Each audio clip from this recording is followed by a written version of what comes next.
તો ગુજરાતના જગતના તાતના માથે ફરી આકાશી ઘાતના સંકટ મંડાઈ રહ્યા છે। હવામાન નિષ્ણાંત અંબાલાલ પટેલે ફરી ભૂક્કા બોલાવી દેતી આગાહી કરી છે। તેમના મતે આવતીકાલથી મોસમ મૂળ બદલશે અને ભર ઉનાળે ચોમાસા જેવો માહોલ બની શકે છે।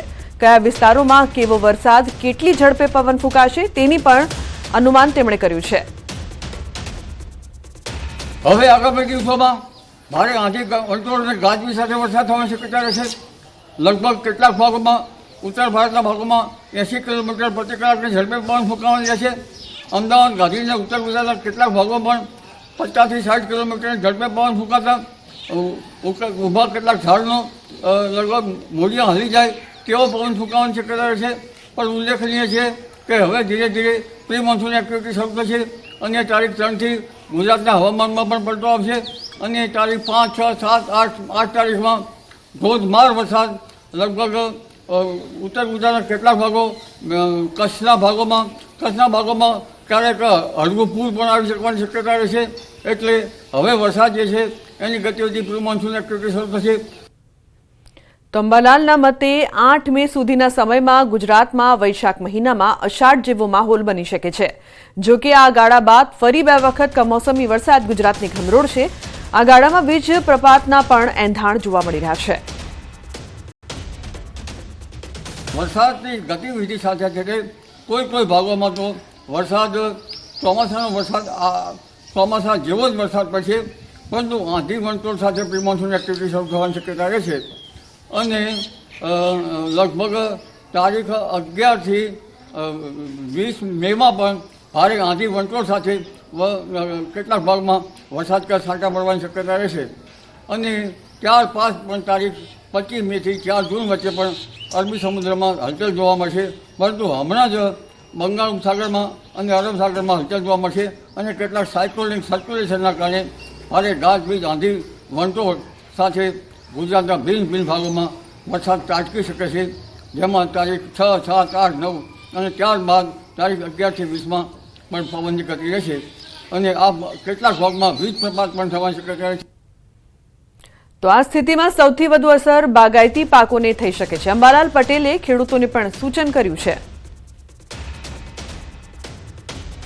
ઝાડના મૂળિયા હારી જાય અને બાગાયતી પાકોને હરકત આવે કેટલો પવન ફૂંકાવાની શક્યતા છે। પવનને ગાજવીજને આંધીથી જનધને કાળજી રાખવી નિશ્ચિત છે। તો ગુજરાત સહિત આખા દેશમાં ચોમાસું જામશે। દેશના મોટા ભાગના રાજ્યમાં તોફાની વરસાદનું એલર્ટ, સંભવત પહેલીવાર ભર ઉનાળે આખા દેશમાં એલર્ટ। 1 સપ્તાહ દરમિયાન આખા દેશમાં વરસાદનું એલર્ટ રહેશે। ગુજરાતમાં ગમરોડી નાખશે તોફાની વરસાદ। હવામાન વિભાગે અલગ દિવસ માટે એલર્ટ આપ્યું છે।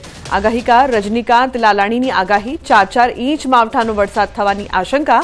તો કેટલાક વિસ્તારમાં 4 ઇંચને પણ પાર કરશે વરસાદ। 50 થી 60 કિલોમીટરની ઝડપથી ફૂંકાઈ શકે છે પવન। રાજસ્થાન પાકિસ્તાન સરહદે મજબૂત સર્ક્યુલેશન રહેશે। રાજસ્થાનથી મધ્ય અરબ સાગર સુધી સર્જાશે ટ્રફ। ગુજરાતનું વાતાવરણ ખૂબ જ અસ્થિર બનશે। અલગ વિસ્તારમાં હળવાથી મધ્યમ ભારે માવઠું। તો 6 થી લઈને 9 મે સુધી માવઠાની વધારે અસર રહેશે। જેમ સર્ક્યુલેશન લોકેશન બદલશે એમ અલગ જગ્યાએ માવઠું થશે। માવઠાથી કેરી, તલ સહિતના પાકોને થઈ શકે છે નુકસાન। માવઠા સાથે ટેનિસ બોલ આકારના કરા પડી શકે છે। 9 મે સુધી ગુજરાતીઓ રહેજો સાવધાન। હવામાન નિષ્ણાત અથરેયા શેટ્ટીનું અનુમાન, તોફાની અંદાજમાં ખાબકી શકે છે માવઠું। તો ભારે પવન સાથે ભારે માવઠું થવાની સંભાવના। ટેનિસ બોલ જેવા કરા પડી શકે છે। 30 થી 60 કિલોમીટરની ઝડપથી ફૂંકાઈ શકે છે પવન। તો સૌરાષ્ટ્ર અને કચ્છમાં વધારે રહી શકે છે તીવ્રતા। 6 થી 8 મે દરમિયાન વધારે તીવ્રતા રહેશે। 1 થી લઈને 3.5 ઇંચ વરસાદ સંભવ છે। તો ગાજવીજ સાથે પડી શકે છે વરસાદ। વીજળી પડવાની પણ ઘાતક સંભાવના।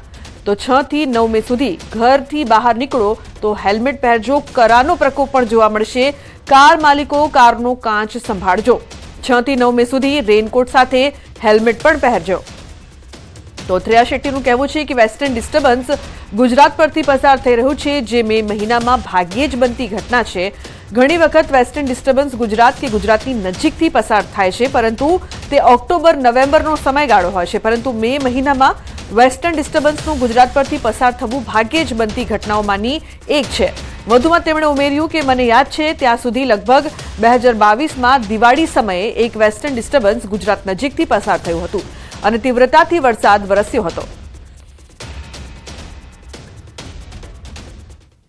અન્ય મહત્વપૂર્ણ સમાચારની વાત કરીએ તો ગોવામાં ધાર્મિક શોભાયાત્રામાં નાસભાગ મચી ગઈ. નાસભાગમાં 7ના મોત થયા છે, 30 લોકો ઇજાગ્રસ્ત. શિરંગાવમાં શ્રી લેરાઈ યાત્રામાં બની છે આ ઘટના. ઢાળમાં લોકો ઝડપથી ચાલતા બન્યો બનાવ. ઇજાગ્રસ્તોને ઉત્તર ગોવાની હોસ્પિટલમાં ખસેડાયા છે. ગોવાના સીએમ પ્રમોદ સાવંતે ઘાયલોની મુલાકાત લીધી છે. તો ઉત્તર ગોવામાં યોજાય છે શ્રી લેરાઈ યાત્રા. આ યાત્રામાં 50,000થી વધુ લોકો ભાગ લેશે.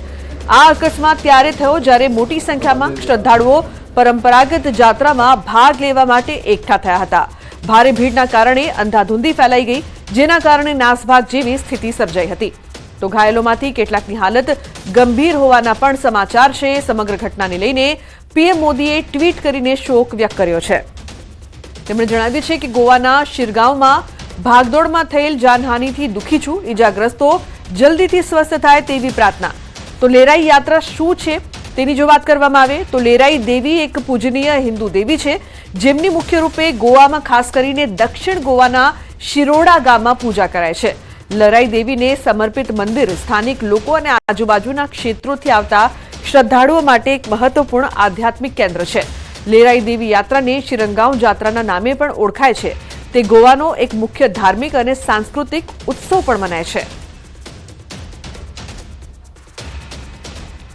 इस दुखद घटना जो गोवा में पहली बार इस तरह की दुखद घटना हुई, इसलिए सरकार के 3 दिन के कार्यक्रम हम रद्द कर रहे हैं. मैं